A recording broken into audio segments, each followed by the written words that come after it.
My biggest regret through all this is not seeking help earlier. I knew that I knew I was off.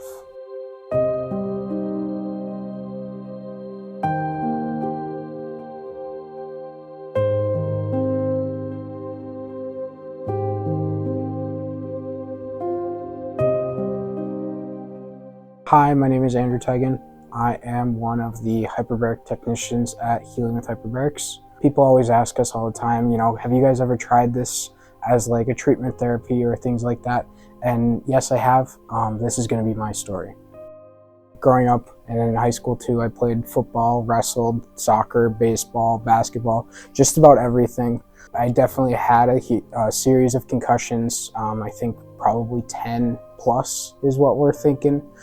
That definitely took a toll on me mentally, physically, things like that. But I didn't really take it as serious as maybe I necessarily should have when I was younger, and that really took a toll on me.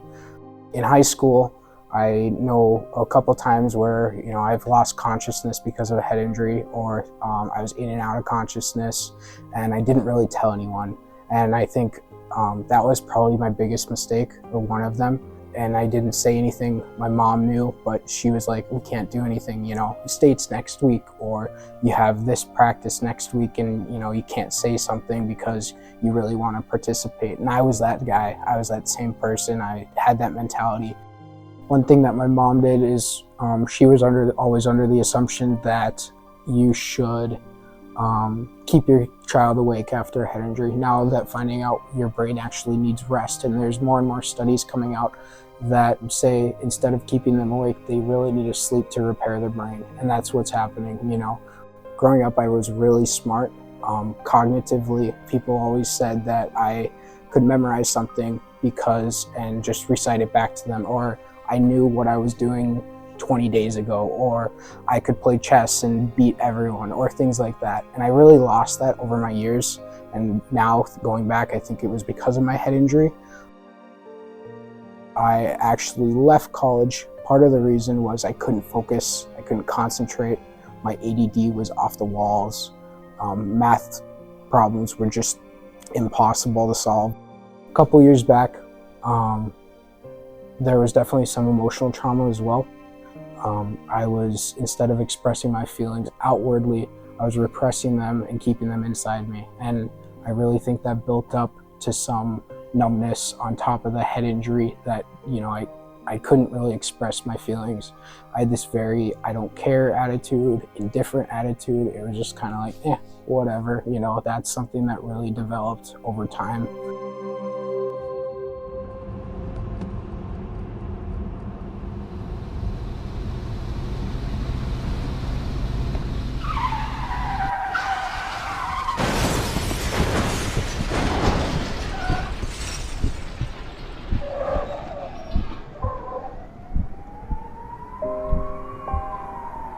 And then in December, I was in a car accident. I couldn't focus. I was worried. It was in between finals. I had light sensitivity.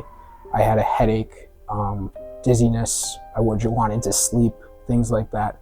And I had school in 3 weeks. I was like, I have to commit myself in order to be ready for school in this week. So I did a series of treatments.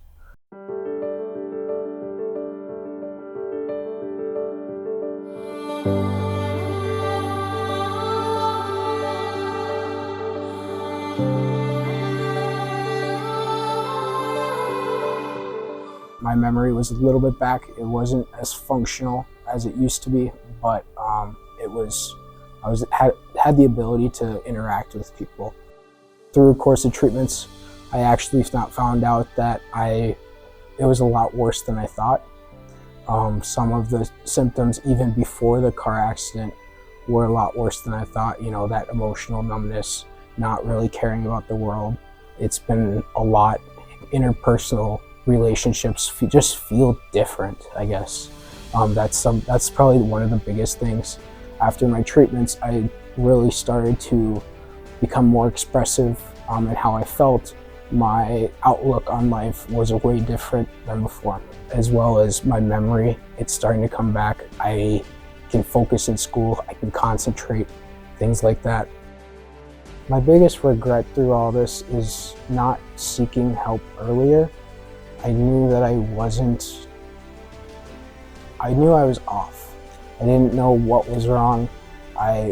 This attitude that I had wasn't normal. My short-term memory loss was terrible. I didn't know what to do, and I guess I should have asked for help earlier. Concussions are so hard to self-diagnose. It's really up to the people around the person that has a head injury to take care of them, to help them with everything, to know that they're off and really try and put an emphasis towards their recovery. Even if they're slightly off, they're probably more off than you think. I guess I'm super grateful that Dr. Dunham came to Fargo and really brought hyperbarics. I wouldn't be here if that was necessarily the case. It really turned my life around. I can go to med school now. It feels attainable, and I am so grateful and that it's here.